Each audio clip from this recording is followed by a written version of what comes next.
And in this panel, we will have 6 panelists. Each will give us a brief introduction about their vision and their insights in this topic. And then after all the presentations, we will have our discussion later on. So now let's moving on for our first panelist. That will be Dr. Hugh Bradlow, and he is the president of the Australian Academy of Technology and Engineering. So let's welcome Professor Bradlow.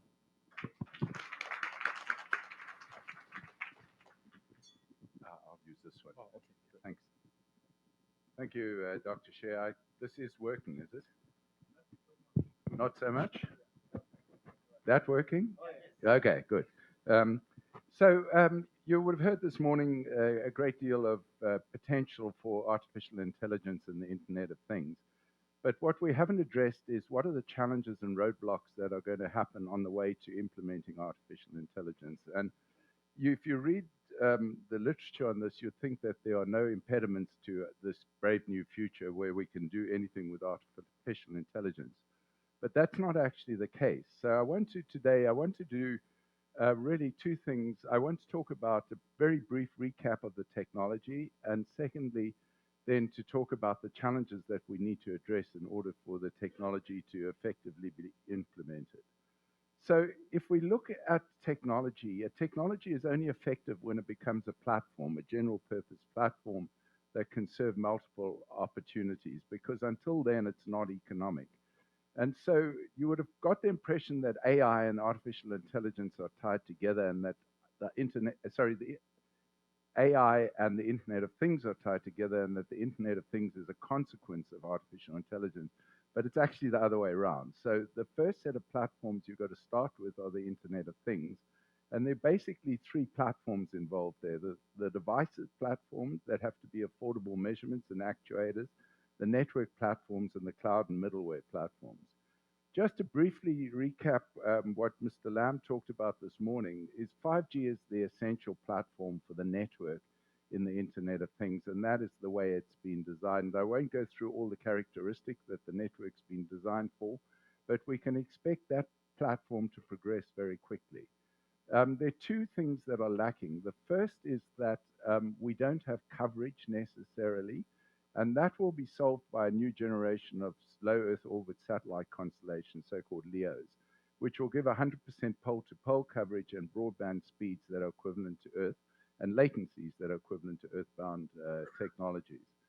The second platform, though, is much more complex, and that's the device platform. And what we've seen is that the mobile industry has created new sets of sensors, because a mobile phone has a whole lot of different sensors in it, like accelerometers. And you'll see a great example outside from Changun University of how you can use sensors, accelerometers, to develop medical measurements.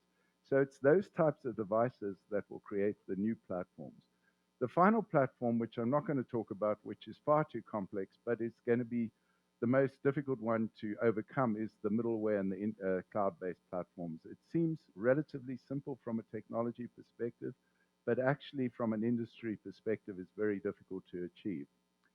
When you've got an Internet of Things, then you get a flood of data, and that allows you to implement machine learning, which is really what we mean by artificial intelligence today. And by the way, deep learning is just a specific example of machine learning, so I'm not going to go into those distinctions.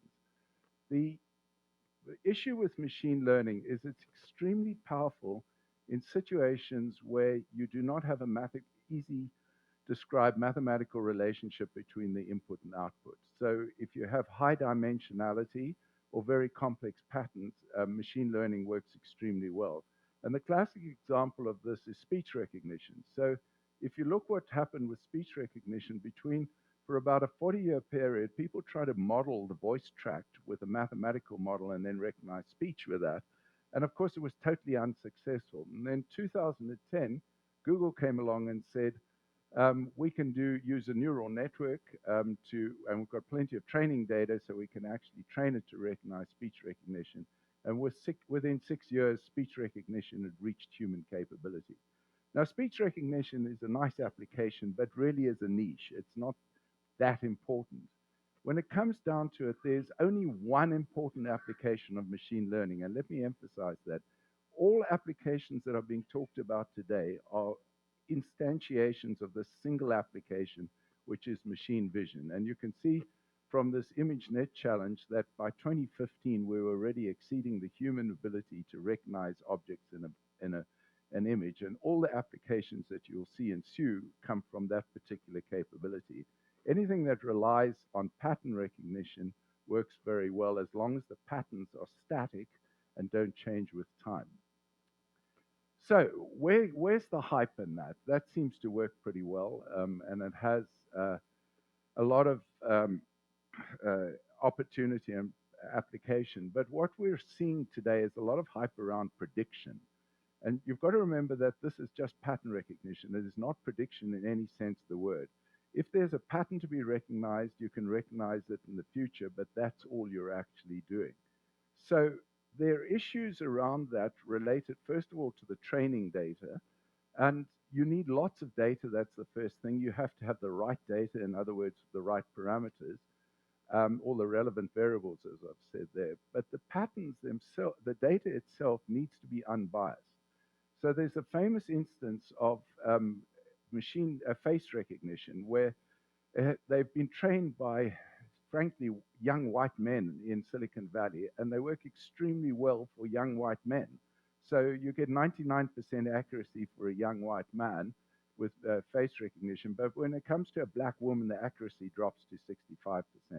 And that has serious consequences depending on how you're applying it. So that's the first thing with regard to training data.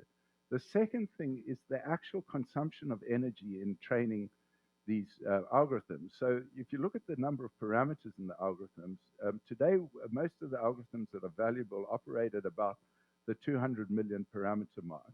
And we're already seeing algorithms in the billions of parameter mark.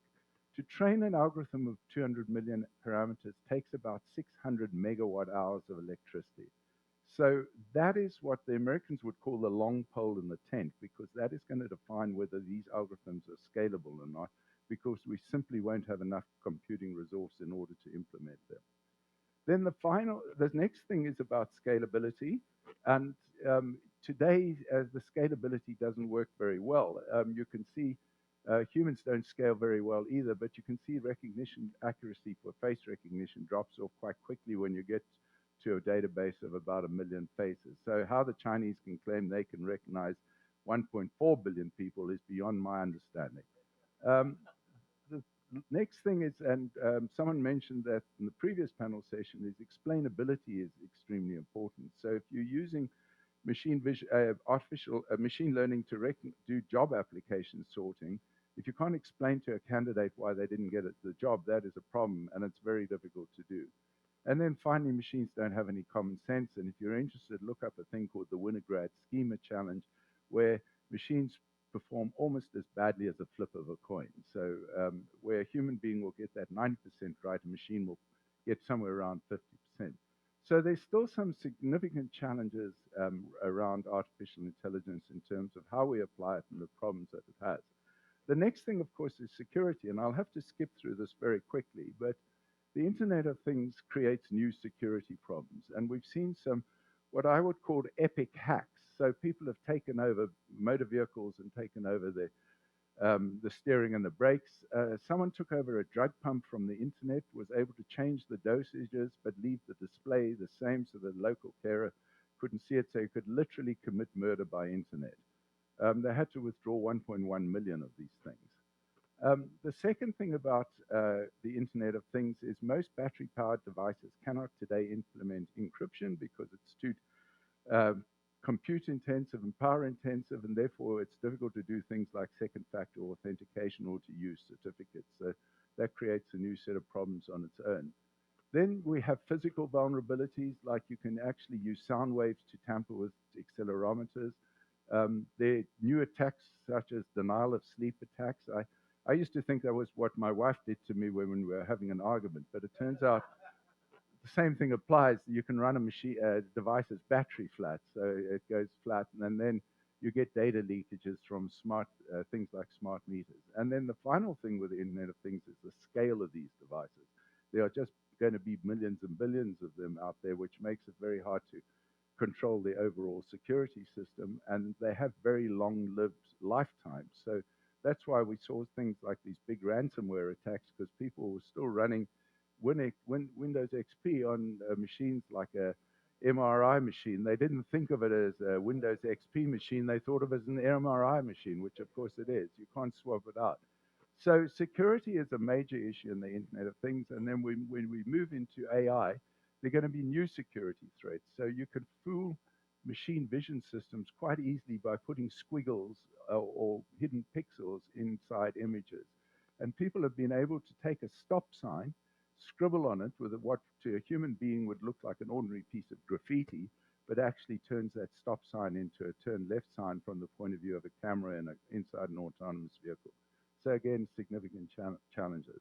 And I think I'll end there because we saw many example applications this morning. And this particular example, which I chose, is on display outside from Changun University. So you're going to have a look at it there, and I'll leave it at that. Thank you.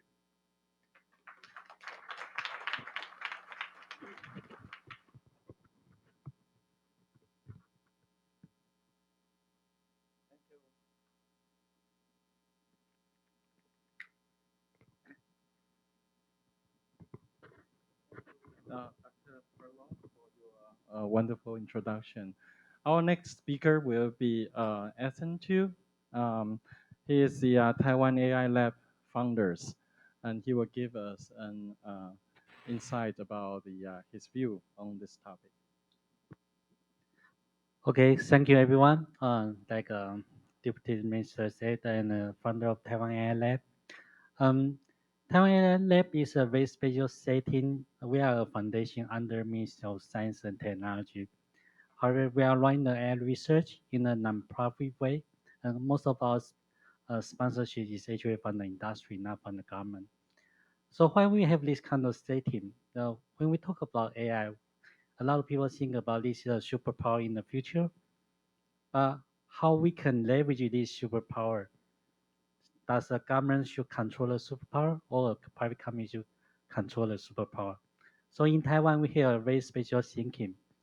For the AI research, we should run under open mindset, which means all our AI research in the AI lab, we will open our research result for people to validate, and all the data we collect. Hopefully, if they are collected by the government materials, we also want to open for the general public to validate it. So we founded in 2017, April 2017. Now we have 120 people in this lab. And our key principle is like this: innovate AI in Taiwan and for the world. We found an issue in Taiwan, we solve the issue, then we release the result for the world. And the next thing is very important. We believe that the AI technology is for humanity. That means our research is actually human-centric. It's not a tool for the government to do the surveillance, for example. When we do the research for a smart city, it's actually is human-centered, which means how we can take care of the citizen in a best way by the new technologies. And the third principle we have is for all our AI research in Taiwan, we need to make sure we have impact and improvement for human well-being. So this is our three key principles. And based on the strengths of Taiwan, now we have three labs under AI labs. So one is a human-computer interaction, the other is healthcare, and the third part is a smart city. A human-computer interaction is my topic I want to mention today, because that is, I think the thinking mindset in Taiwan is especially different from the thinking mindset in a lot of in other places. So our key principle, I would like to repeat: humanity, privacy, and integrity. A lot of people still say, uh, if we care too much about the privacy, you will never reach a good AI research result. But in Taiwan, how we can do the good research result, we believe in, if we we care about the privacy, we can still do good AI research. The reason is because Taiwan is a very open culture place. For example, in Taiwan, we can have all kind of application around the world. We can reach to all kind of social media around the world, which means all the open data over there is already a lot. So a lot of people say, oh, in Taiwan, we don't have billion of population, so we will never reach a very good result of facial recognition or speech recognition, for example. But because we can access YouTube, we can access all kinds of the social media. So in Taiwan, we just leverage all these online social media to train our facial recognition, speech and understanding, language understanding, and speech recognition. Then we can still reach a very good result in our AI labs. Um, in the human-computer interaction environment, we believe that in the AI area, in the past, we have like PC experience. That is the reason why Taiwan become a very important place in the because Microsoft Intel defined the PC experience. Then there's a mobile experience.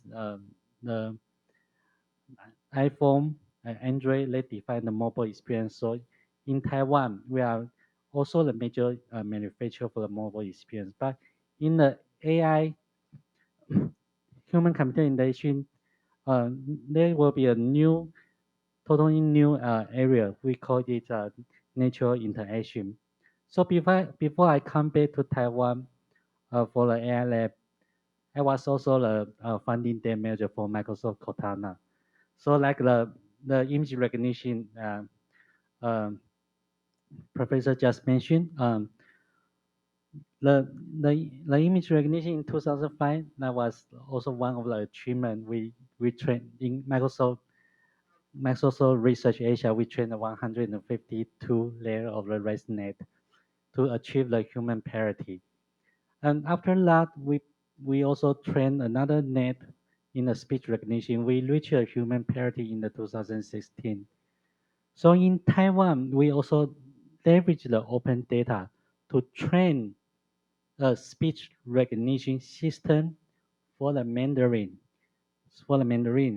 So although we don't have billions of population, this speech recognition system, we if we compare the major speech recognition system in Taiwan, we can actually reach a lowest word error rate.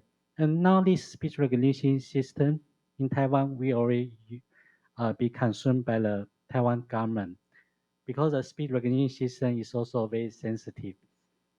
For example, if there's an internal meeting, we don't want the speech recognition system send the data out of this meeting room. Then we need to have an AI model inside this speech recognition system. So Taiwan, we have our speech recognition system by taking care of human privacy, by leveraging our edge computing device in Taiwan.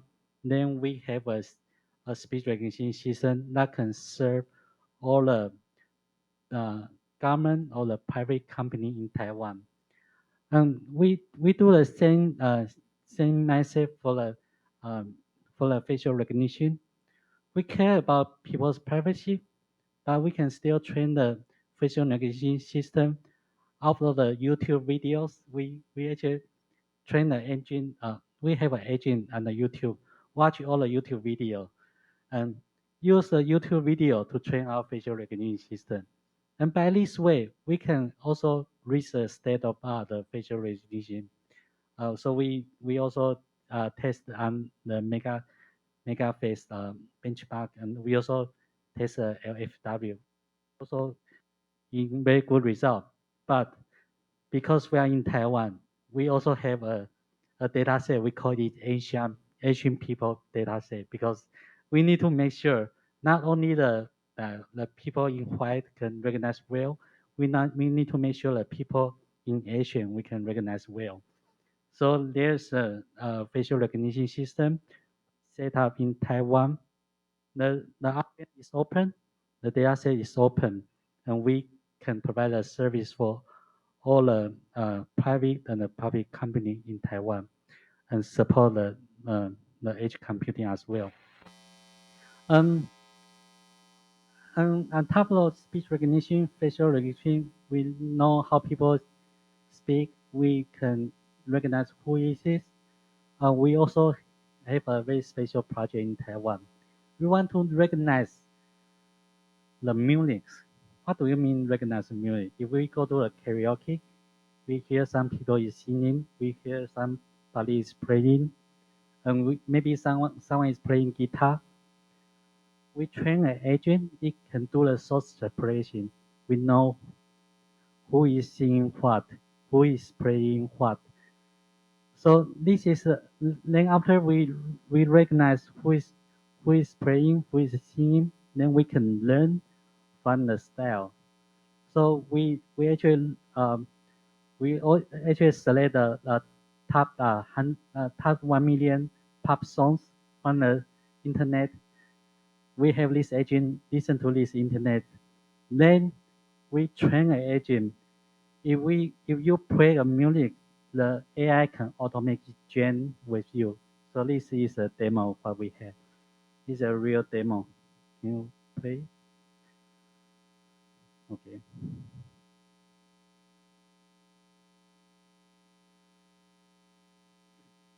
So this is a system we have. A keyboard connect to our AI music system, so you can see the artist.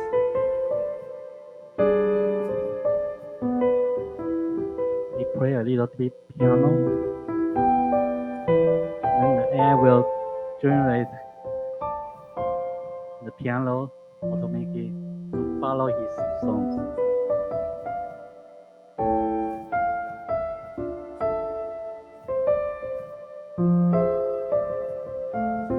He generate another track. The piano is not a note, right? So if you go back to play the game, there's a bass, the guitar.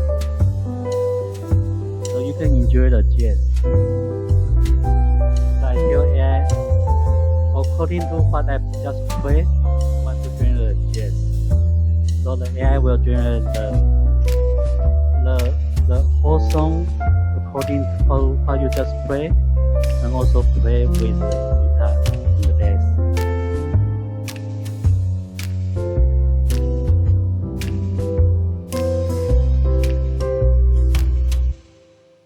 Okay, so if you are interested in this kind of technology, we already collaborate with the Minister of the Culture 文化部 in Taiwan for the AI music playing.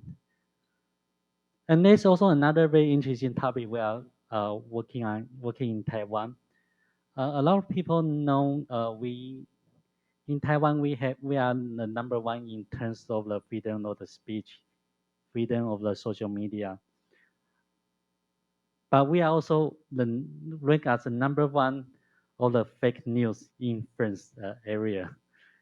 So if you there was an institute study, if there's we will rank a foreigner influence of misinformation area, Taiwan rank as a top one.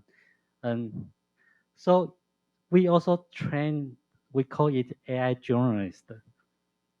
These AI journalists will read through all the news report on the television, on the internet, and also on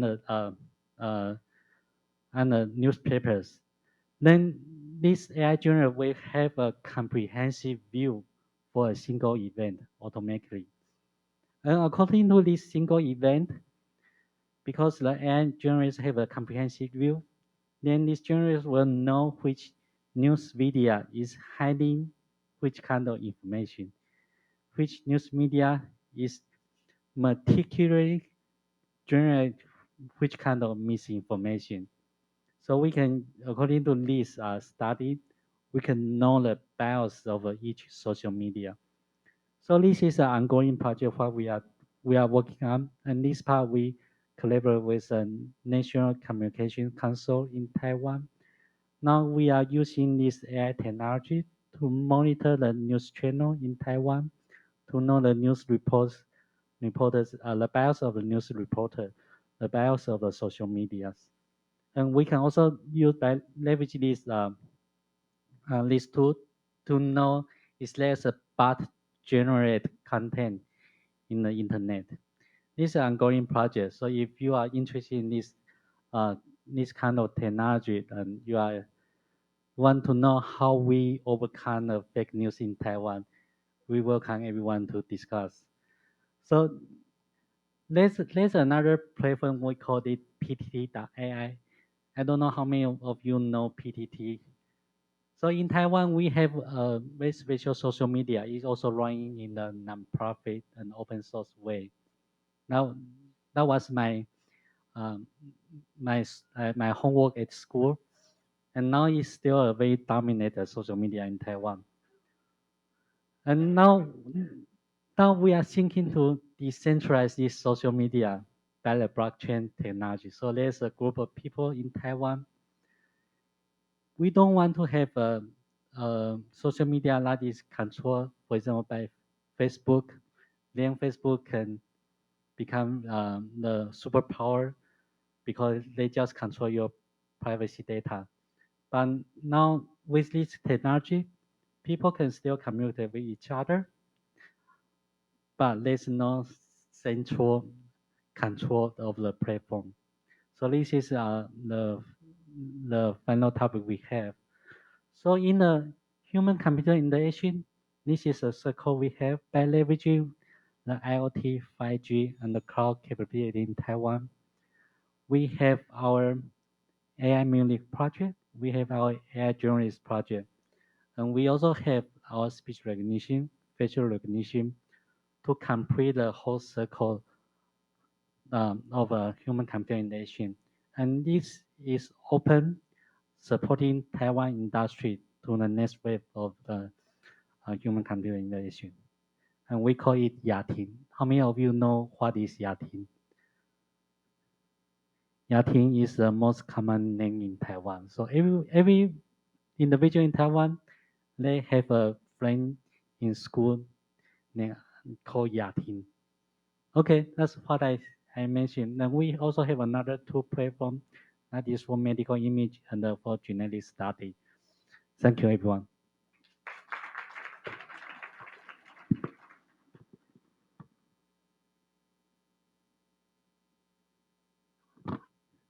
Thank you, Ethan, for the introduction of the Taiwan AI Lab. And now our next speaker will be President of National Health Research Institute, Dr. Gengyi Liang. Let's welcome Dr. Liang.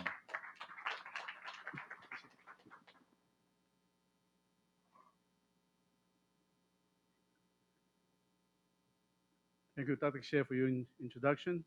Let's see. Here's the brief outline of my presentations. We'll start with a brief introduction to our institute, NHI, where I work, and some recent developments pertaining to healthcare. And then in light of such developments, how, from the governmental point of view, how we embrace those developments, and close with some words of caution.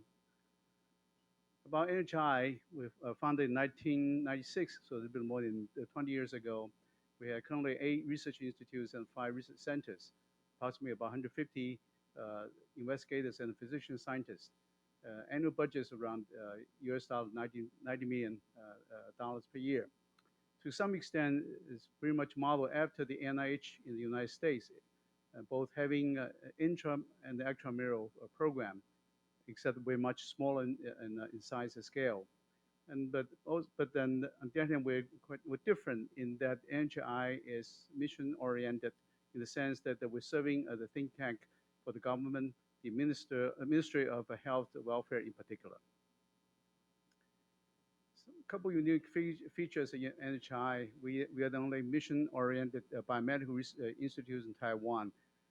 With the mission being to advance health and well-being through biomedical research. So 3 major components.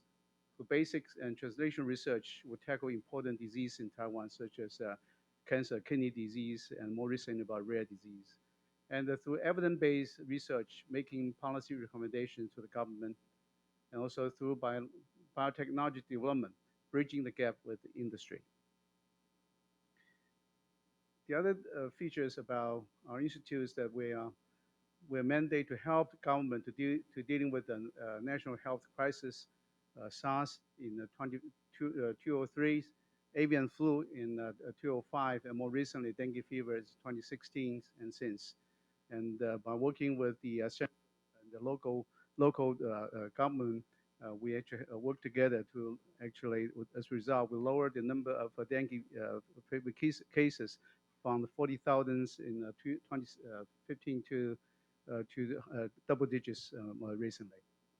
And also we serve to coordinate and create the national networks.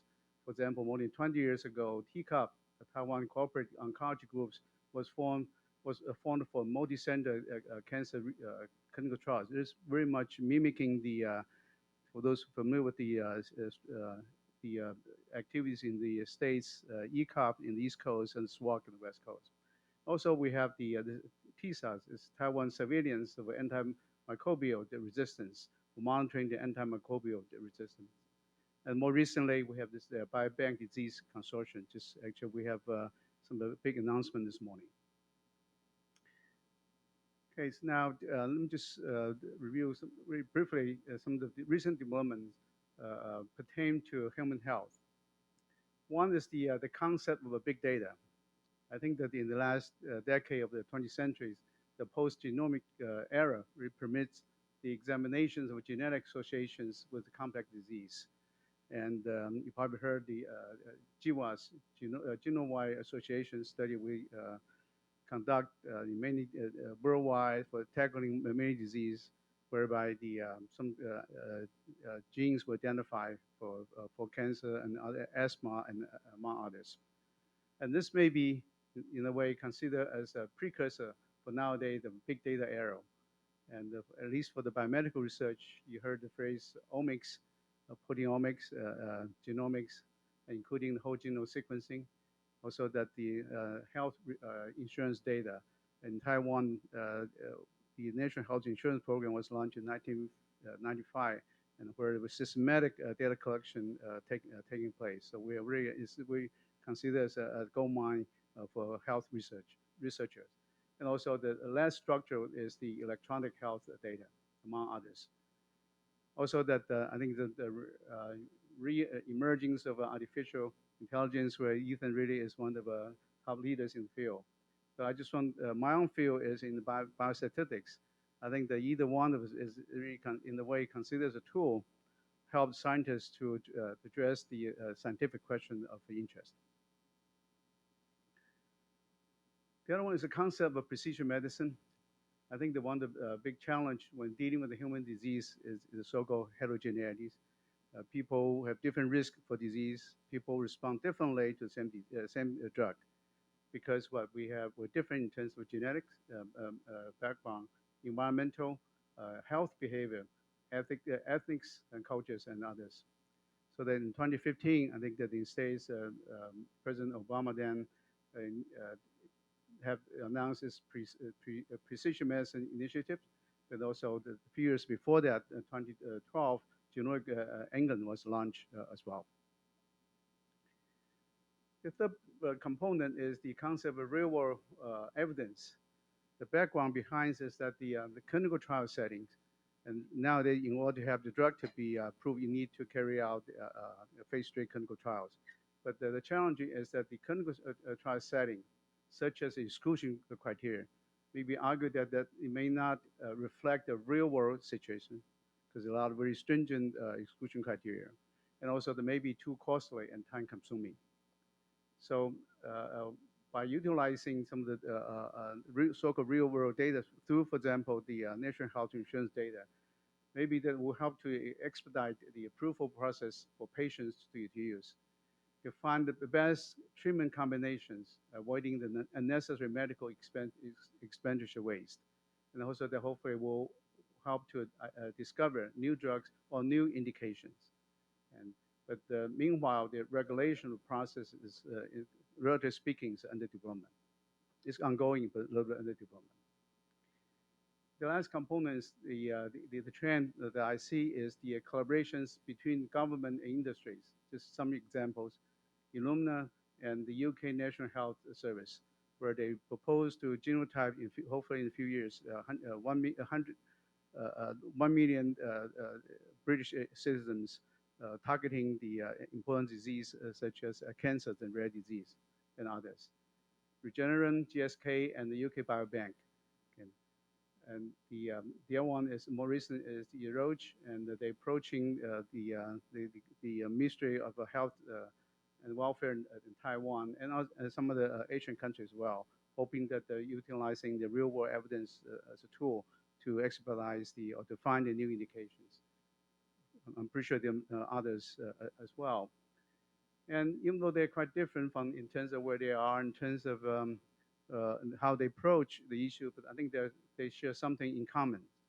One is I think the major themes are the precision medicine and population genomics. And the other one is what people call 3Ps, the public, private, and partnership. So with this in mind, and in light of this developments, so how our Ministry of Health and Welfare embrace such developments. So let me just spend just a few slides to share with you some of the recent developments and thinking. One is the thinking is that the concept of precision medicine may be a little bit too narrow, could be broadened in scope. Thinking from the process from prevention, diagnosis, treatment to social welfare, the whole spectrum in healthcare. The other one is how to better utilize the national health insurance data in Taiwan in particular. And so how to integrate with other big data such as electronic health record, medical imaging, genomics, and others. I think that equally challenging is how the standardizations across medical institutes.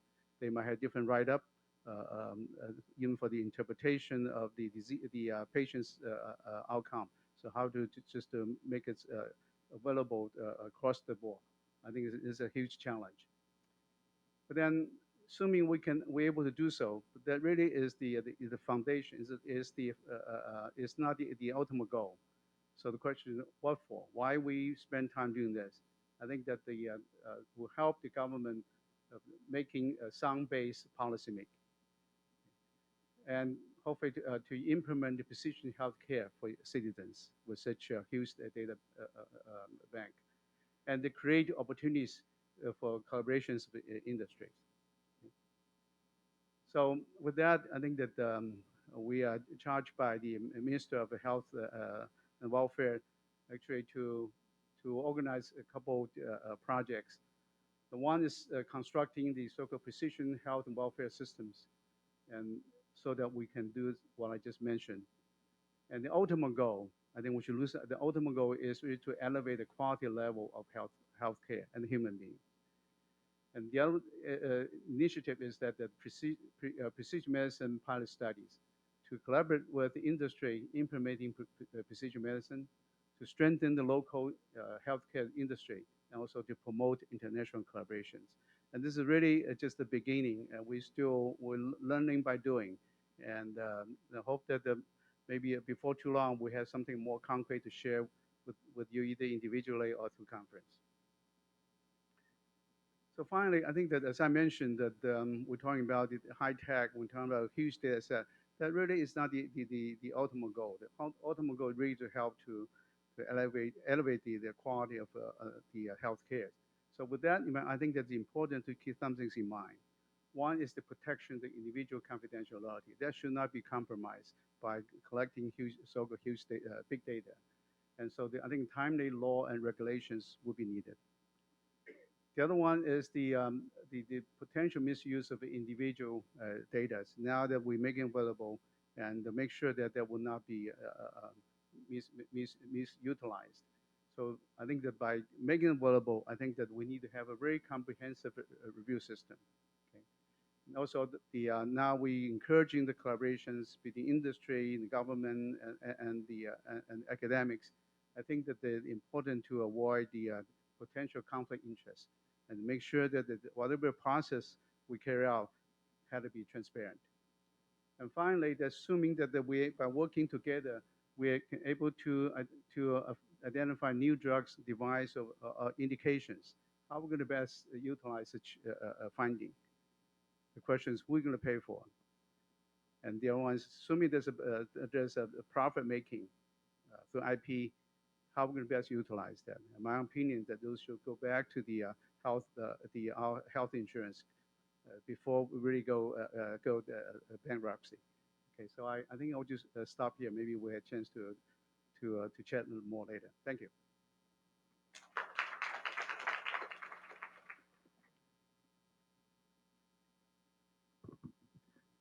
Thank you, President Liang, for sharing with us with the big data, the precision medicine, and the real-world evidence leading us to a better world for living, and also mention about the cultures we should do the right thing to handle all these important issues. So let's move to our next speaker. Our next speaker will be Dr. Renato U. Soledum Jr., and he is the Undersecretary of the Disaster Risk Reduction and Climate Change of Philippines officer in charge, and the Office of Undersecretary of Science and Technology Services, as well as the Institute of Volcanology and Seismology of the OST of Philippines. Let's welcome Dr. Soledum. Good afternoon. Before I forget, I'd like to thank the Ministry of Science and Technology for being a valuable partner in many innovative programs that we have to address real life problems at the lowest level. My presentation this afternoon is a little bit different from the rest of the former speakers who were talking about advanced technologies to further progress the science that we have. Let me caution that there are many population all over the world that may not enjoy those advanced technologies right now. So what I'd like to present today is to show some examples of how we use science, technology, and innovation at the Department of Science and Technology in the Philippines to make sure that science, technology, and innovation is for the people, not for a few people, but for all people. The DOST, or Department of Science and Technology, is the agency in the Philippines mandated to steer science, technology, and innovation and to lead to develop our capabilities to harness these technologies to benefit the economy, particularly the production sector and micro, small, and medium enterprises, and of course, the society in general. And the policies and plans of the Department of Science and Technology are expressed in the Science for the People, the plan for 2017 to 2022, which is in turn anchored on the Philippine Development Plan up to 2022. As a strategic tool, the Philippine Development Plan is the first medium-term development plan to be anchored on a national long-term vision, Ambition 2040, or in Tagalog, Ambisyon natin 2040, that is for Filipinos to enjoy a strongly rooted, comfortable, and secure life. Under the plan, the DOST will accelerate technology adoption and stimulate innovation by improving our S&T infrastructure, enhancing R&D capacities of institutions, especially those in the regions, in the provinces, increasing technology transfer, and strengthening our partnerships with the industry and other stakeholders. It is our policy that the results of researchers are transferred to the target users, whether they are communities, businesses, industry sectors, academe, or to the appropriate government organizations that have the mandate to use the technology to improve public services. In the department's strategic plan, Science for the People, the two strategies of the National Development Plan became the primary outcomes. Outcomes 1 and 2 focused on R&D programs and technology transfer, commercialization, and diffusion of related programs. However, there are other things that we want to do, and this would include development of the country's human resource for science, technology, and innovation, promotion of the productivity of various sectors, and more importantly, is the Philippines is blessed with many hazards like Taiwan, developing solutions to disaster and climate risk challenges. In support of the department's desired outcomes, it defined national research and development agenda with thematic areas which are basic research on science and social science, health, agriculture, aquatic and natural resources sector, industry, energy and emerging technology, and disaster risk reduction and climate change. Under this harmonized agenda, 6 areas are the focus of industrial technology development. These would include food and nutrition security. Why food? Filipinos love eating, just like many Asian countries. Countryside development, competitive industries, delivery of social services, intelligent transport solutions, renewable energy and energy storage solutions, and lastly, human security, which would also include disaster risk and climate change. Mentioning that we love to eat food, under the food and nutrition security, we have underscored the need to ensure food safety and quality. Aside from the availability of testing and laboratory services nationwide, we have established food innovation centers, one in each of the 17 regions of the country. These innovation centers help enhance the innovative capacities of micro, small, medium enterprises in the food industry to improve the quality of their existing products and or develop new ones. We have many Muslim brothers in the Philippines, and this is a very good export also. So, for countryside development, especially in the southern Philippines, we have the Halal Science and Technology Program for food and non food products. It provides scientific basis on issues that would affect truthfulness of halal claims, provide science and technology assistance and training to ensure compliance to laboratory standards and requirements for worldwide acceptance of Philippine made halal products and services.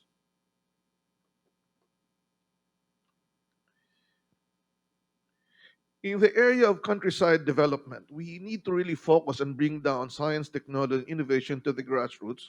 We have crafted the Science for Change program to accelerate science, technology, innovation in the Philippines.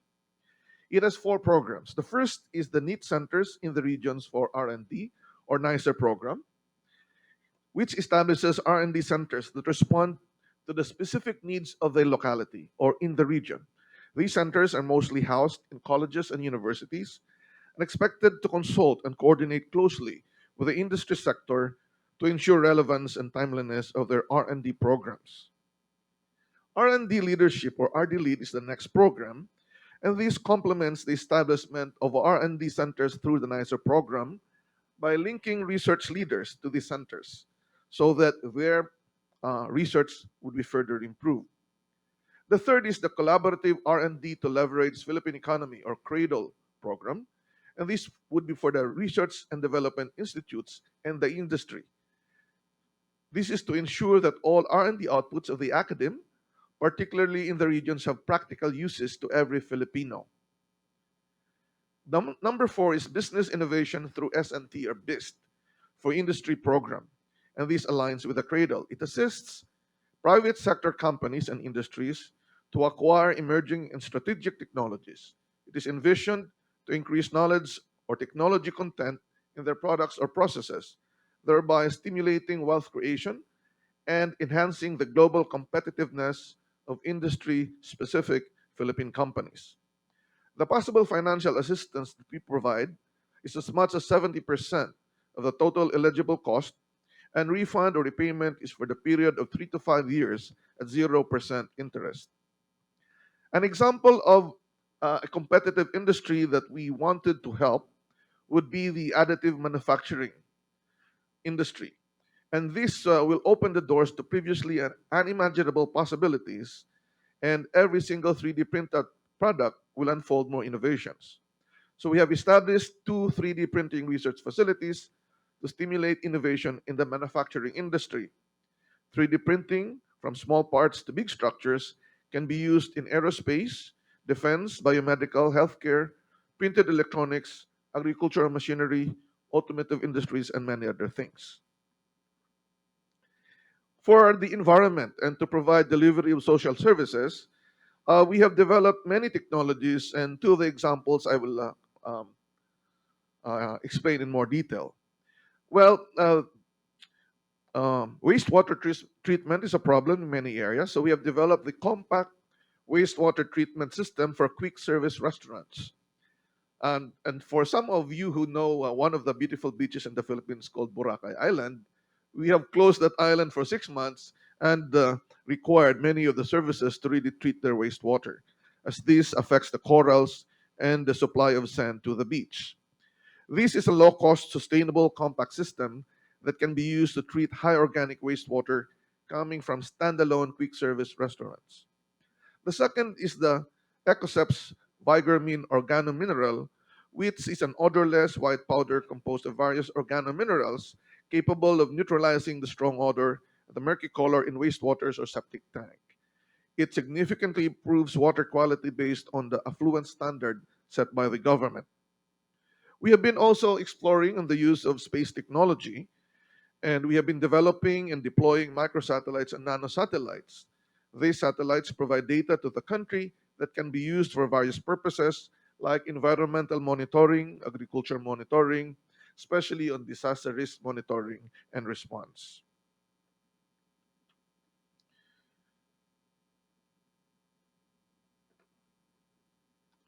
One of the problems in the Philippines is in the transport sector. And we have developed at least several innovations, and one is the hybrid electric train, which is a Philippine designed and manufactured transport compliant with international standards and now included as a revenue train in the main line of the Philippine National Railways. In the area of maritime transportation, which is a very important sector, the Philippines being an archipelagic country, we are developing the hybrid trimaran fast craft that is modern design, environment friendly, safe, and energy efficient, which would be used to transport people across the islands. It is designed to generate additional electric power supply from the waves using its outrigger. As mentioned, the Philippines is blessed with many hazards. We have developed a very uh, large project where we collate all exposure data in the Philippines and include hazards and risk information. Most Filipinos need to prepare for the various hazards that can affect their area, but one problem is they don't know what hazards will affect their area.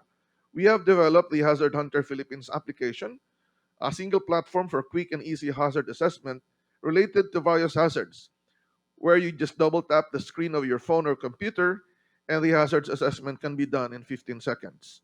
This will be helpful as a reference for property owners, buyers, land developers, planners, and other stakeholders needing immediate hazard information. It will also help the government in its Build program to make sure that our plans are disaster and climate resilient. It aims to increase people's awareness to natural hazards and advocates the implementation of plans to prepare for and mitigate the effects of hazards. All government agencies are now instructed by the President and the Cabinet to use the DOST developed Hazard Hunter app. To promote and accelerate technology transfer and commercialization, we have various programs, and two of which are described here. The first is the Technology Innovation for Commercialization, or Technicom, and it aims to fast track the transfer and commercialization of locally developed innovations and technologies through financial and technical support for R&D projects geared towards market readiness of local innovations and technologies. We need to make sure that people at the grassroots level have livelihood to support their families. Technicom has supported the prototyping, product enhancement, and market validation of technologies generated by the universities and colleges in the country and even startup companies. The second program is the Technology Business Incubation Program, or TBI, designed to nurture and accelerate the establishment and growth of technology based startups through the provision of business and mentoring support offered both in the incubator and through its network of key players in the industry.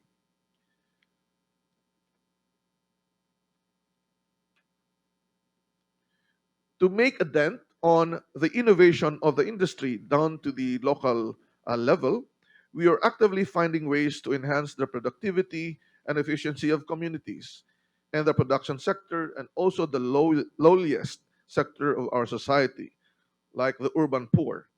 One of the avenues is through the upgrading the technology used by micro, small, medium enterprises, which comprise 99% of the industry of the Philippines.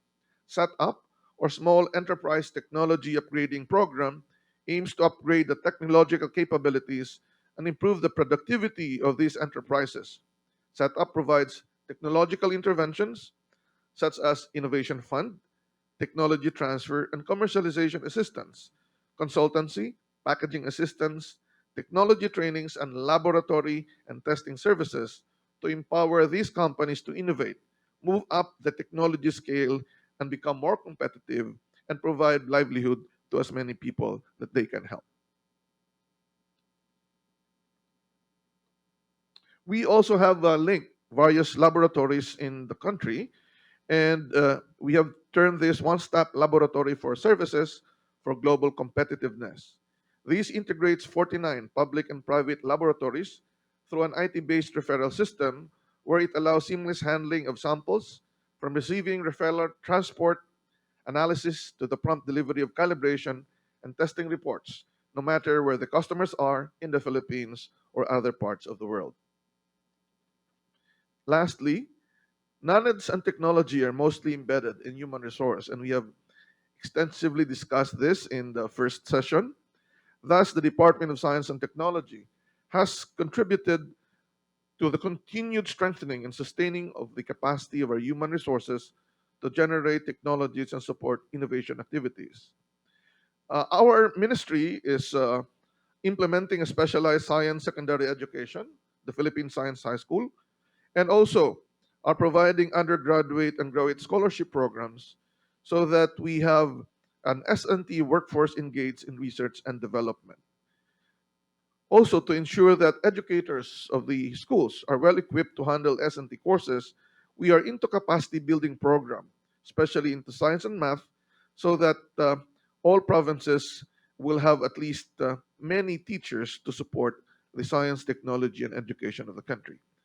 Let me end by saying that um, what I have shown this afternoon are some of the innovations that we have, but I've focused mostly on the lowest sectors of the society because the reality is, no matter how advanced we are, it will not serve a very big part of the population yet at this time. Thank you and good afternoon.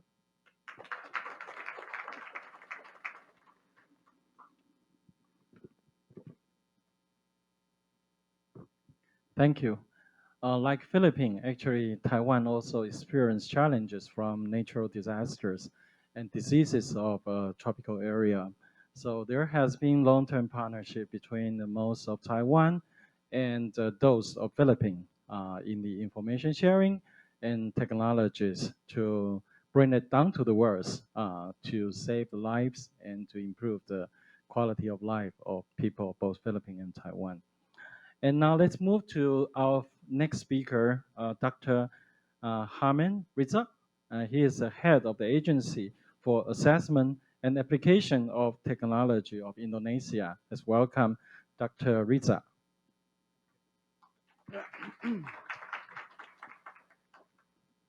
So, a very good afternoon, ladies and gentlemen. I would like to take a couple of minutes just to introduce my agency, the Agency for the Assessment and Application of Technology, BPPT for short. It's under Ministry of Research and Technology of the Republic of Indonesia. We are about 3,000 researchers in BPPT working on various areas of technology. So certainly BPPT vision is becoming the spearhead of the assessment and application of technology. Of course, everyone will do research, development, and assessment and application of technologies toward innovation is really important. That's why our vision is directly connected to putting or empowering technological innovation, yeah, empowering technological innovation for the economic growth of the nation. So in doing this, 7 key roles of BPPT, from engineering to commercialization of technology through what we call a research development process, and bringing this technology or research, applied research, using the mechanisms of technology clearing, technology audit, technology transfer, intermediation, diffusion, and commercialization. I think we share the same ecosystem with many other research institutions where we want to push forward the application of technology for bringing economic prosperity to our countries. So I would like to say a few more things. History of UPT is 41 years. The late president, the third president of is actually the first chairman of BPT. I'm the 10th generation of the chairman of BPT. Yeah. So here it is, our head office, and basically we have more than 30 industrial laboratories residing in the National Science Technology Park, which is the suburbs of our capital city of Jakarta, where we work together with many other research and development institutions, whether it is the Academy of Science, LIPI, or the Nuclear Agency, Batan is there at the National Science Technopark. So I think that's the introduction for the BPPT. Let's move on for the future of manufacturing. This is really what I would like to talk in these sessions where we discuss about industry, innovation, and humanity. Basically, I choose this title for future of manufacturing, adopting Industry 4.0, because basically Industry 4.0 means AI, means IoT, means big data, means cloud computing, augmented reality, virtual reality, and all other new technology that probably will speed up, yeah, our industry in adopting these concepts of Industry 4.0 to create a smarter industry. So for us, Industry 4.0 was really a major uptake by the government. Back in 2017, we know really well that the wave of Industry 4.0 has swept all over the world, not to mention Indonesia. And although in general, Indonesian government has responded to this issue, but there should be really, a deep understanding on how you can really implement Industry 4.0 in every sector of our national development. So, based on McKinsey research, yeah, Indonesia, if you do Industry 4.0 well enough, probably it will contribute to the national economy up to $121 billion. Yeah. Where actually our GDP currently is $1.2 trillion. We are a part of the country with the highest GDP, and we are expecting by the year 2030 we will be the top 10 biggest economy with 10% of returning net export rate. Yeah. And more importantly is there is a doubling labor productivity rate over the labor cost. That means there will be more knowledge workers, knowledge labor. Yeah.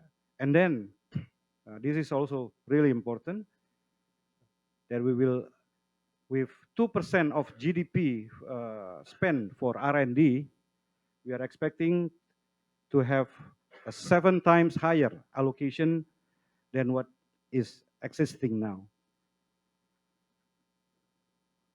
looking ahead on what are the goals basically for us, Indonesia. We, and I think this vision is also shared by all other countries in the world, that basically we want to achieve these 17 goals of sustainable development goals. Yeah. And out of these 17, there is 169 targets. It's each of these goals. Yeah. Take, for example, the number 9, industry innovation and infrastructures. You can see that smart industry is really an opportunity for us for the to achieving the sustainable development goals by having a better sustainable factory. You have a flexible manufacturing, smart product, advanced manufacturing technology, and then digital factory and many other connected factories. In fact, all this ecosystem will enable us to actually uh, resulted or achieve, yeah, total factor productivity even higher than what is currently uh, achieved by our industry. So Indonesia have laid out making Indonesia 4.0. There is top 5 industry. I think some other countries also have choose the sectors where you actually can do better. Yeah, electronics, chemical, food, beverage, textile, and automotive. This is 5 industry which certainly will contribute to the GDP and and also resulted in the contribution of manufacturing sector toward our total GDP. So 10 national priority strategies is really in line with the selection of these 5 industry, because we want in our national priority strategies to reforming the flow of materials, industrial zone redesign, improvement of human resource quality, empowerment of micro, small, and medium enterprises. I think most of the developing countries, yeah, will try to focus on SME and how to make them empower the economy, incentive implementation on technology investment, formation of innovation ecosystem, attracting FDI, foreign direct investment, harmonization of policy and regulation, building the national digital infrastructures, and accommodating sustainability standards. Along with the Making Indonesia 4.0, yeah, the Indonesian government have put up the what we call Indonesian Industry 4.0 Readiness Index. And it's good news that 78% actually are aware about Industry 4.0. But of course, aware doesn't mean you implement. Yeah. Aware doesn't mean that it is in action. Aware doesn't mean that all this area of Industry 4.0, including people and cultures, product and services, management and organization and factory, as well as technology, are there in all the respective industry.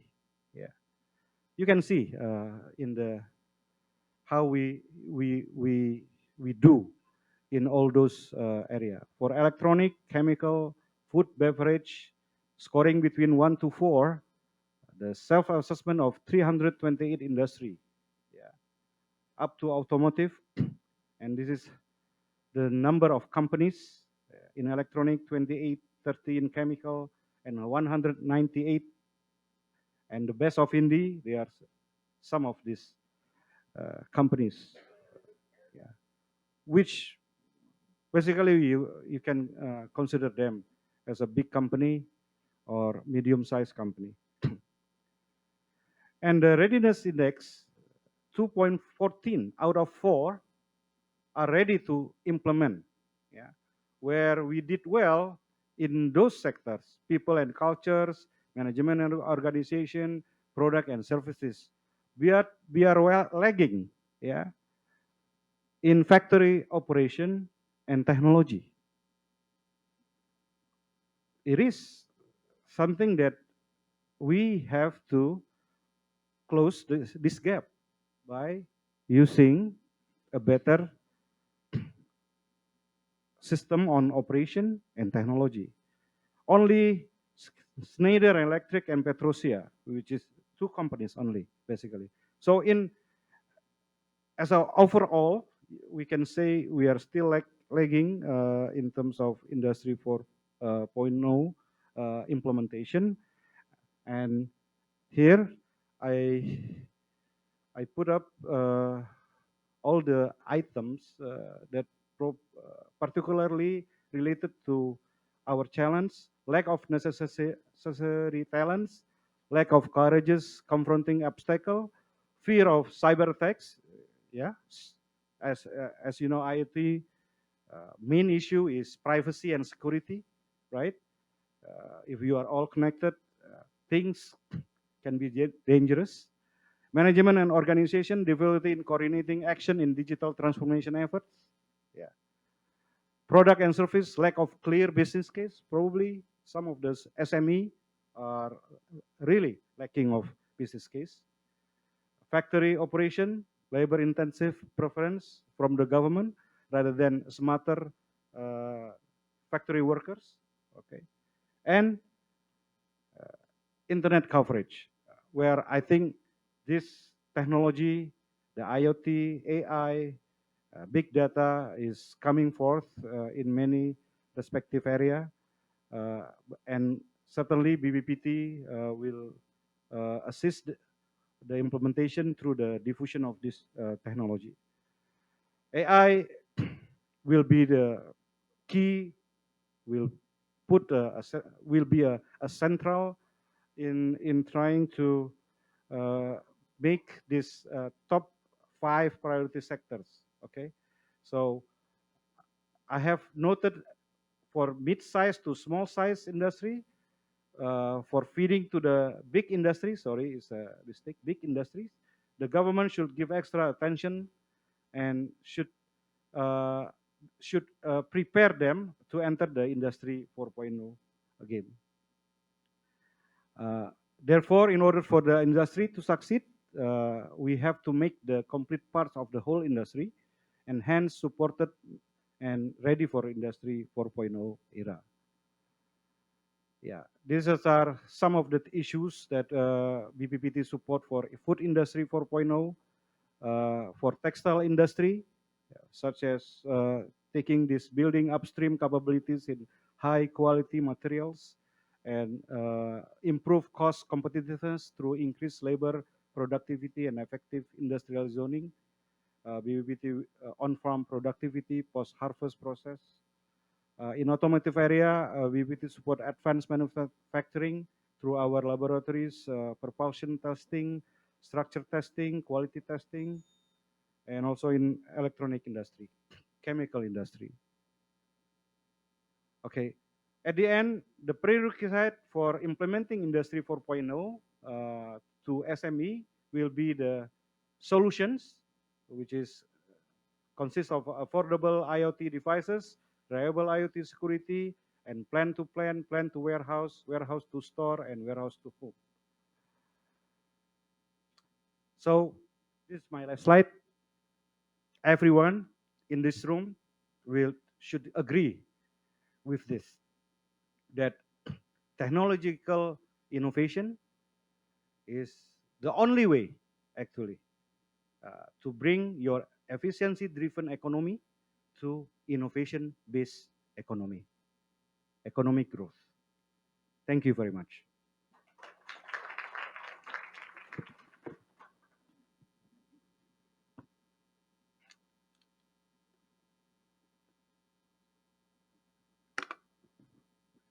Thank you for sharing us with Industry 4.0 in Indonesia.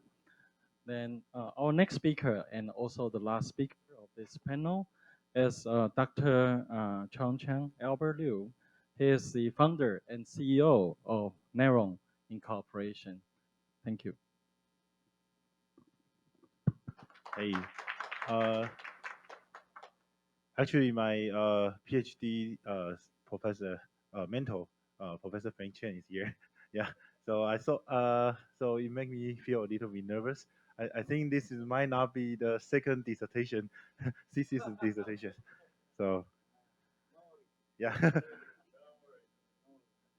Yeah, and roughly to introduce our company, Neuron actually our headquarters is in San Diego, and so far we have a branch in Taipei, Hsinchu, and Shenzhen and Zhuhai. And most of our company members are mainly from Qualcomm. And so far we have a couple of investor, like already investors, like Alibaba Entrepreneurial Fund and CDIB, Himax, Qualcomm, and Sequoia, and also the Horizon Venture.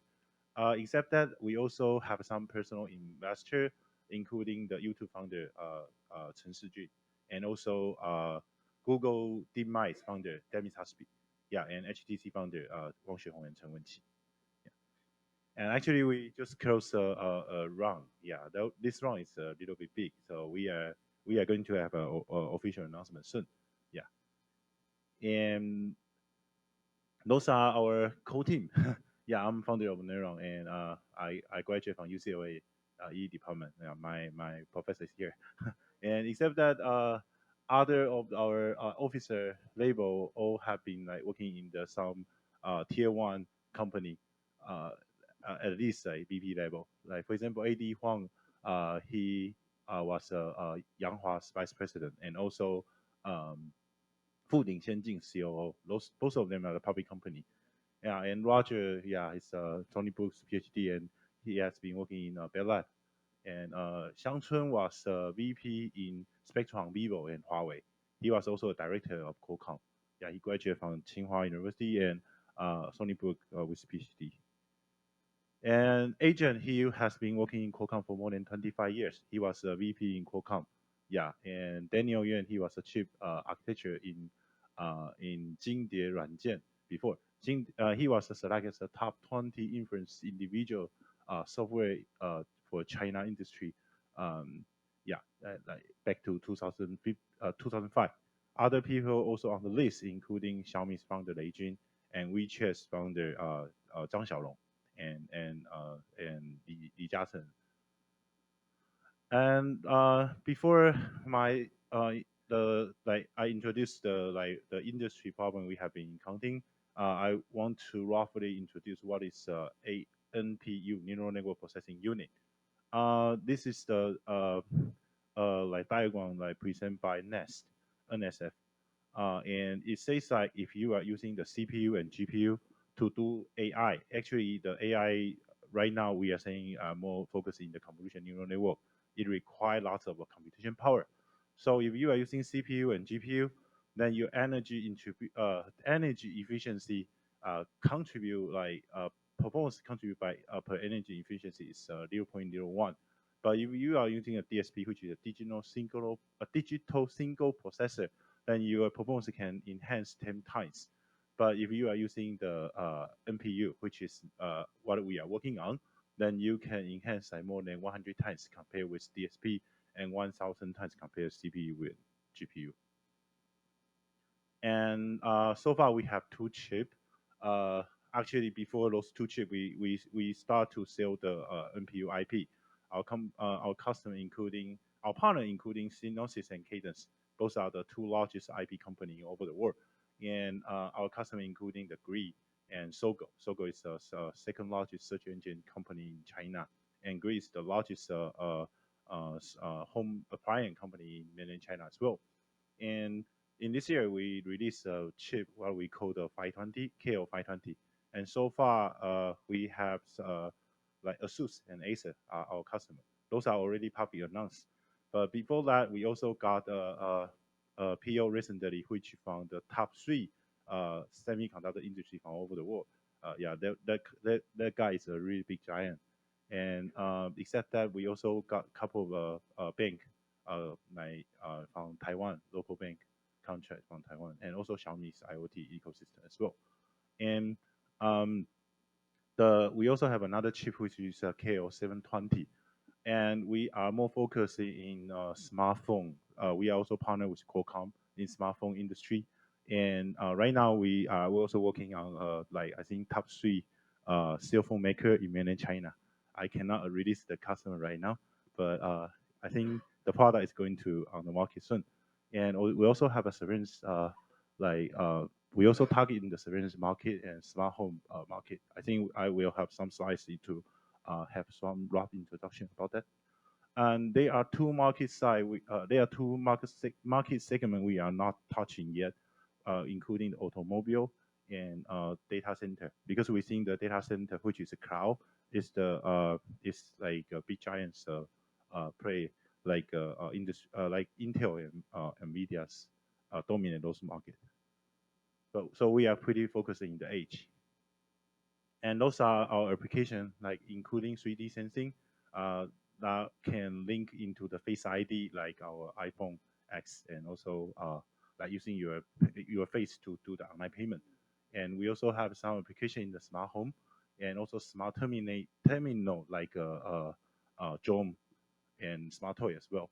And our NPU, IP, and IC are also our main income.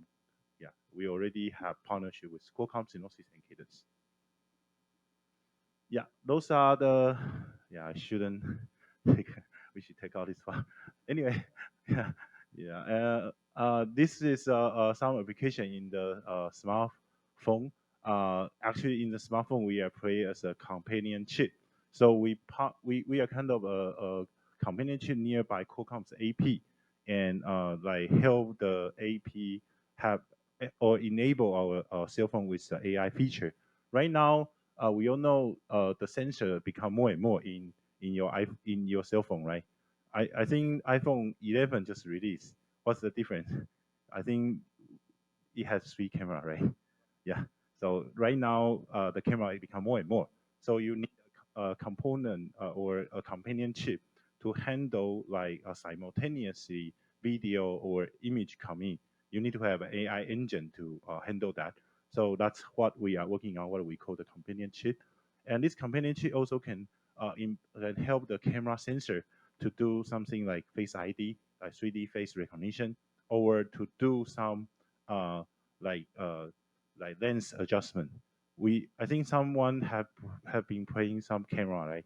Like still lens camera. Then we know the lens adjustment for the landscape and human are different, right?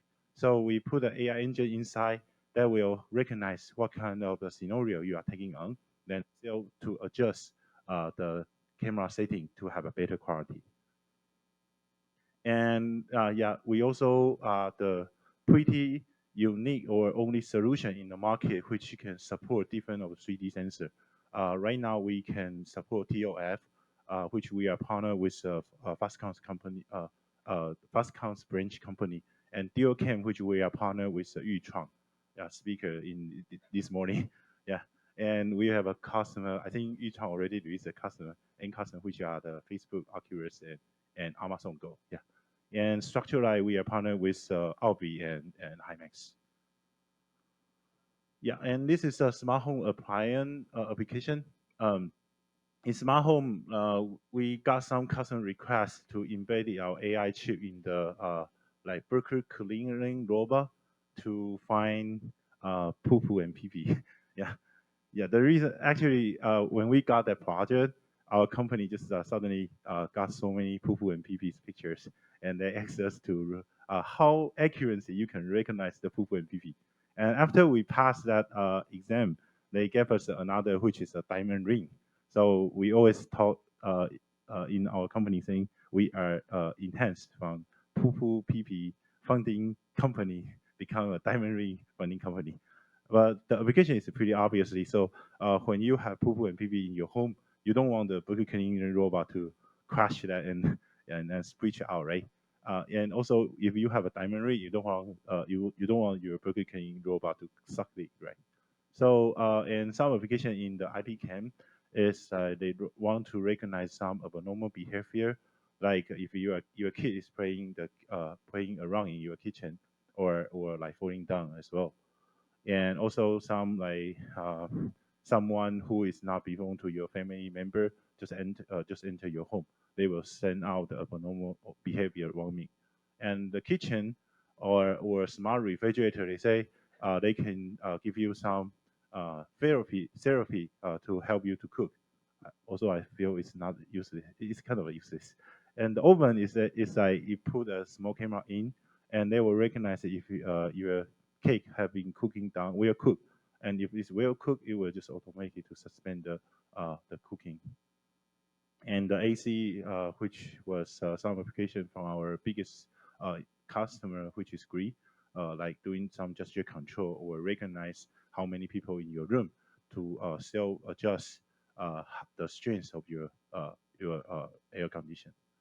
And also our chip, we have a super hot set like USB, which have some video or image input, and I2C and I2S for audio input. The reason we have super hot set is because this chip is what we call reconfigurable HAI chip. This is the pretty unique chip on the market, which can support the audio AI, video-based AI, and video-based AI. Yeah, it can reconfigure the structure to support LSTM, which is audio application, and RNN, which is, and also is RNN is also the video-based, sorry, voice-based application, and Resonate, which is a facial recognition application. And the power consumption is quite low; it's less than 1 watt. And that's our turnkey solution. Actually, we have some SDK, and we also support some framework like Keras and TensorFlow, which means if you are not using Neuron's tool to and instead you are using Berkeley Cafe or Google's TensorFlow to train your model, then our chip can still support that. And yeah, the application is a lot, like body gesture recognition, facial recognition as well. And this is a compression technology. Actually, the main reason Google DeepMind found the Davis Husby investors is because our compression technology is quite unique. We pretty much have 4 steps: transfer learning, quantization, tuning, and dissertation. Yeah, and I heard it's better than Google. Yeah, and this is our lightweight 3D. Yeah, in the 3D sensing, we can do some like gaming application, or yeah, we also just got the contract. Actually, it's already on the market from Asus and Acer. They are gaming application and industry computer application as well. Yeah, in the 3D, like in the smart door lock or smart assessment or online payment or Face ID, quite like we can like real time to build out your 3D face in your cell phone. Yeah, with pretty low cost. Yes, that's Taiwanese strength. Doing the cost down. Yeah, with one NIR sensor plus RGB sensor to do the real time 3D model building. And then that's a camera preprocessing. I just mentioned that in the previous slide. That's one of our major customer need in the cell phone. And that's also another application. Actually, we haven't do real the self-automatic driving, but we are still doing some ADAS. ADAS, the difference between ADAS and automotive driving is ADAS is an advanced driving assistant assister system. So it can the main 4 feature is like lane detection, car detection, pedestrian detection, and also traffic sign recognition. So there are 2 kind of camera. One is inside, the other is outside. Outside, you can trust like whether there's a pedestrian in front of your car, then you can avoid to hit them. And it also can recognize the lane. Then if you then they will give you some warning when your car like driving in the wrong direction. Yeah, like lane detection warning, pedestrian detection warning, and also car detection warning, and also the traffic sign warning, which if you have like some overspeed, they will also give you the instant warning. Yeah, So I think I missed one slide. There's also one camera inside the car. It will just recognize the driver's behavior if you are feel sleeping or like watching the cell phone, something like that. Yeah. So I will just end my presentation here. So I hope I can pass the dissertation again. Yeah. Okay. Thank you.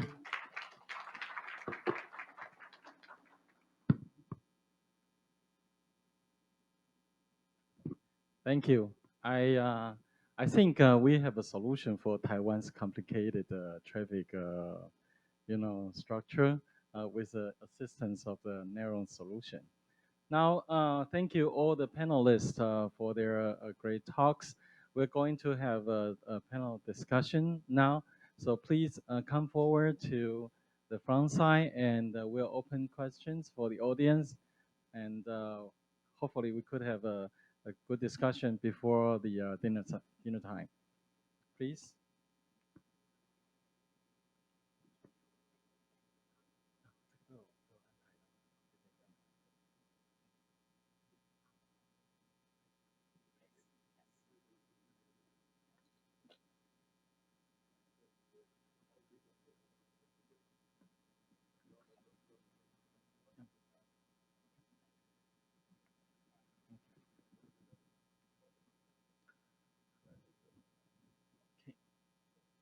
Now, I would like to open for any of the comments or questions or suggestion you may have, please.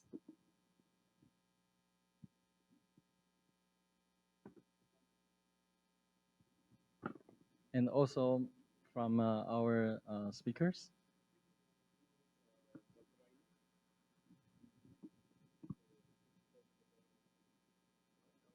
Yes, please.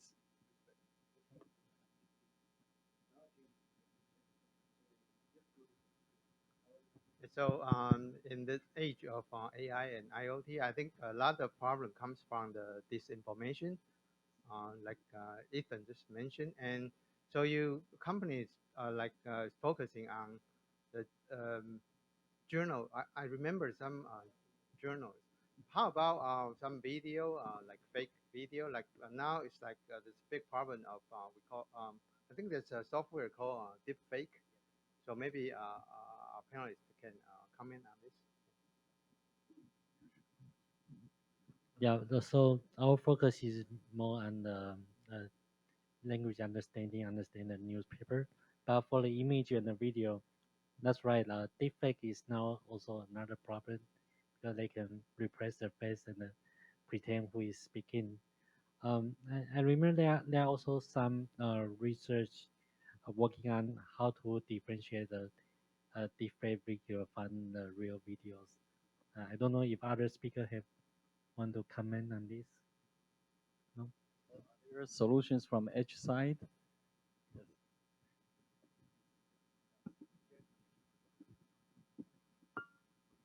Sorry, as I just said, I'm too nervous. See, I pulled down my water. I didn't get you the question. Sorry. Can you repeat again? Oh, fake video?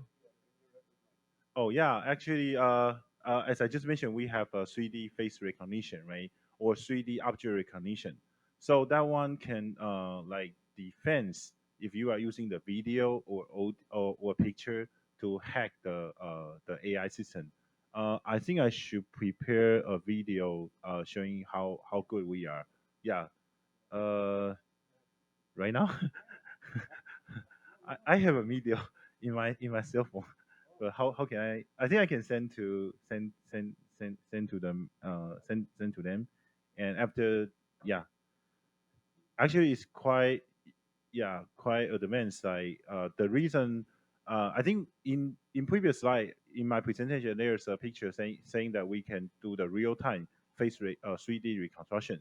So when we do the recognition part, we're using the 3D model to match that.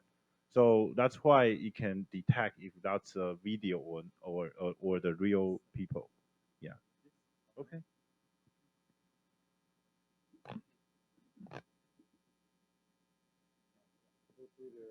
The other thing I think probably if it is not a static image, if it is video stream, then because everyone when they there with their heart rate pulse, there's actually a change in the color of the face, and each one has a different profile. Maybe that's one thing we could think about.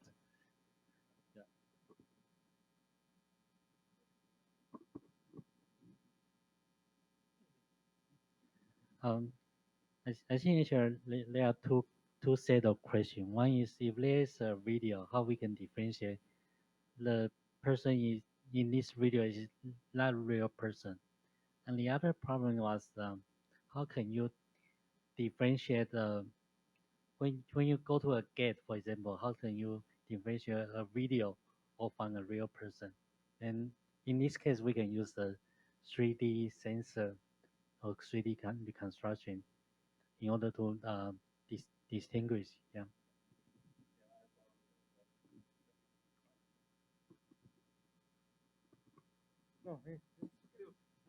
Yeah, see how stressful the PhD defense is. Even I passed the defense for a couple of years, but when my supervisor is here, I'm a little bit nervous. Okay. Yeah. Before showing the video, you can see actually this is a 3D mask. This 3D mask was done by our 3D model, and honestly speaking, we almost hacked every face recognition solution you can come out with in mainland China. Yeah, I really mean every. Yeah. So this is Alipay, one of the most accuracy doing the online payment one. And there's a structured line, but when you're using the 3D mask, it's not only video, it's only 3D mask. It's 3D mask. And see, you can hack it and get the payment. Yeah. Yeah. So actually, face recognition is not that safe yet, unless you are using our solution. And this is WeChat Pay. Also, we hack it. Yeah. And if you are saying the Alipay and WeChat Pay are just like they are just a like company, like public company. Let's try the government one. This is China, mainland China's government one. Yeah, we also hack it. Yeah, pass it. Yeah, and this is our solution. So welcome to switch to our solution. This is normal RGB plus NIR sensor without calibration. Yeah. When it show the green one, it means that's a real person. And we see if you are wearing the 3D mask, then it says it's not a real person. Yeah. And if you are using photo, yeah, it also say it's not a real person. So I think this one might answer the question that you guys are saying the video. Yeah. Yeah. When we apply our AI chip or 3D solution into a smart lock, see this is a real person, and this is a photo. Photo is the red one. Actually, this is a video, but video play in a cell phone. Yeah. The reason we can do in that accuracy is because actually the internal solution is this one. I always like to show the rosy one because yeah, see you can see that's real time to build out your face 3D model. So that's why I say our solution is 3D AI instead of a 2D AI. I know the outside have so many 2D AI, but this one, the accuracy is it's quite good. Actually, we got the NIST competition. I think the international champion in this solution. Yeah. Okay. Thank you.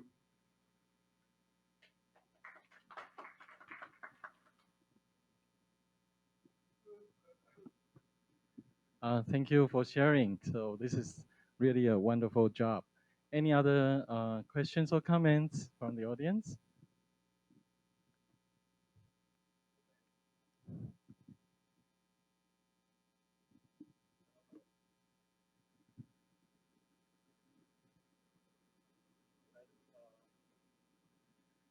Hello. Hey, by the way, I think I can show you guys more demo to let you guys understand what we are working on.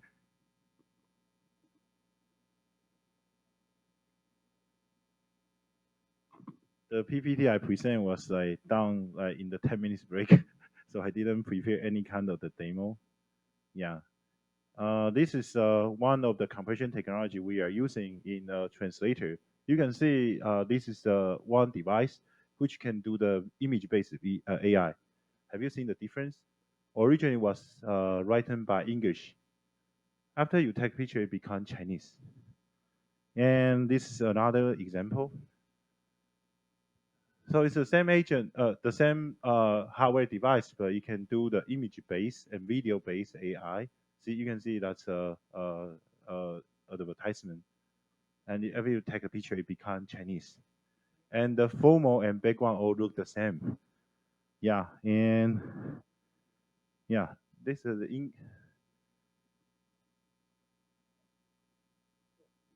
She spoke 今天天气很好, then it translates into the English. So I can do that on Google Lens. Why is this different? It's offline, purely offline. It's on the device. But Google are doing it offline as well. No, Google can do the cloud-based AI only. You need to connect to the cloud. Yeah. So the difference is the Google's engine is yeah. I can show you our AI chip. Oh, by the way, this is 3D gesture recognition. Yeah. I will find you guys the chip photo. The difference is Google is doing in like $1 million or $2 million supercomputer, and this is in $5 AI chip. Yeah, and the power consumption is this one. It can be this one is a battery-based AI. I will show you the our customer saying that it can be powered by battery and lasts for 6 months. So the major difference is power consumption, and that's the first thing. The second thing is about the price. It's a $5 solution. Yeah, $5 solution. Zhenghong, you have questions? Give me a second. I'm looking for the picture. You guys can ask other question, and Any other next questions?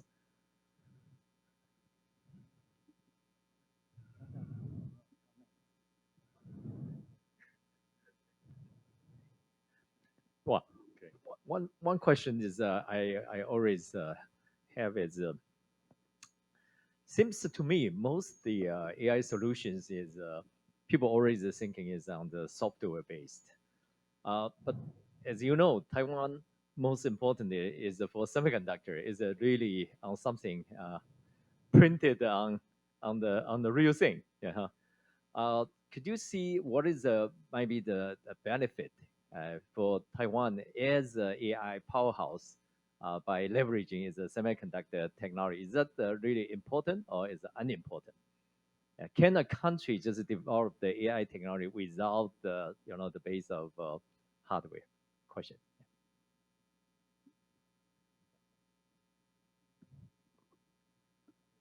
Anyone from the audience want to answer? You're still certainly, as you've seen, you can use hardware to improve AI performance, but it's still going to be limited in the end by the power consumption of classical computing.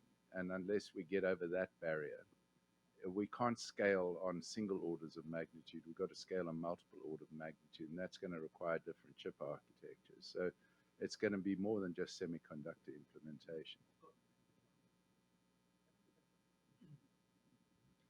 So when we think about this question, I always need to focus on what kind of the problem we are going to solve. For example, when you say facial recognition, do you want to like reduce the traffic to the cloud by just only send the person you care, for example, a criminal person, then you can have at the edge you have their own you can download the criminal face data set at the edge. So in this case, the edge sensor can only upload the criminal data to a cloud when you see the bad guys. So I will not say if we say we focus only on the edge or only on the cloud, it's actually not a good way to say in Taiwan, because I believe in Taiwan, the software industry is also strength. But the thing we can leverage is we have a good edge computing capability. So in a lot of sense, we can actually doing a hybrid solution. Yeah. And in some case, if you need to make a decision at a very tiny basis, for example, the drone, because for example, we have AI drone for a smart city project. You need to make a decision, otherwise you will crash to a tree, and you cannot rely on the unreliable 5G network. If that is in a rural place, then edge computing will become more meaningful. Yeah, so it always based on a scenario. I will also not push in this way, say, oh, for example, Google use $1 million servers, but this server can also serve a lot of requests at the same time. So it's a little bit biased, but we need to be very focused on the question itself and try to think about what will be the best solution. And edge is, of course, is our strength in Taiwan. So we can think in a combination way. Thanks. Yes, I think besides the balance between the edge side and the central side of a computation, there's also something maybe a groundbreaking is about the architecture of computation. Currently, we are in the binary, state. Maybe in the near future, when it's marched to the multi-bit type of computing, the world will have a great change. Yeah. So that's also one of the focus that most has been pushing on. Maybe Professor Xu could have a comment. Yeah, we put a lot of efforts on promoting quantum technology in Taiwan. So this just Deputy Chair just mentioned that there's could be a possibility for using people now talking about quantum deep learning. So it's well maybe it's not as far as we thought. Okay, I find the picture. Sorry for the interruption. Yeah, actually, this is Aon. It belongs to ASUS. It's using Neurons 520. Yeah, you can say that's from the web page. It's quite small. It's like that's it's smaller than a penny actually.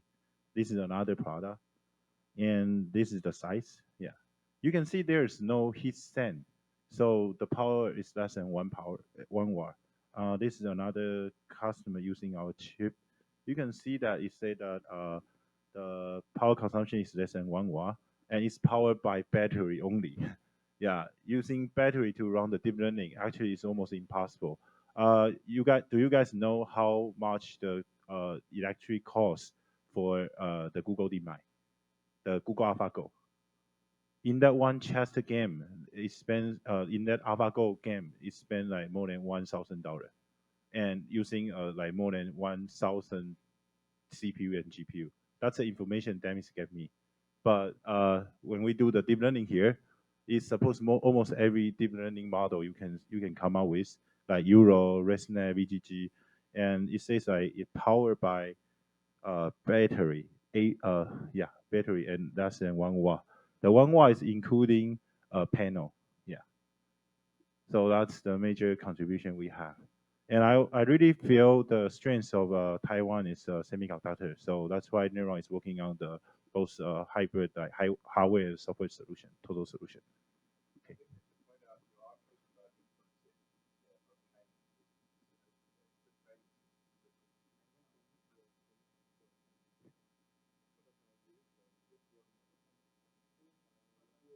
Comments or questions?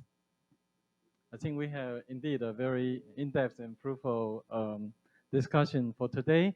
And hopefully you also enjoy very much about the real-time presentation about the achievements of the current technology platforms. And for the interest of time, I would like to thank all the panelists and all the audience for your attending this session. And thank you very much for your presentation and joining this fruitful conference. Thank you. Before we close this panel, could I please ask the panelists to stand in front of the screen and let's take a picture. Oh, be careful.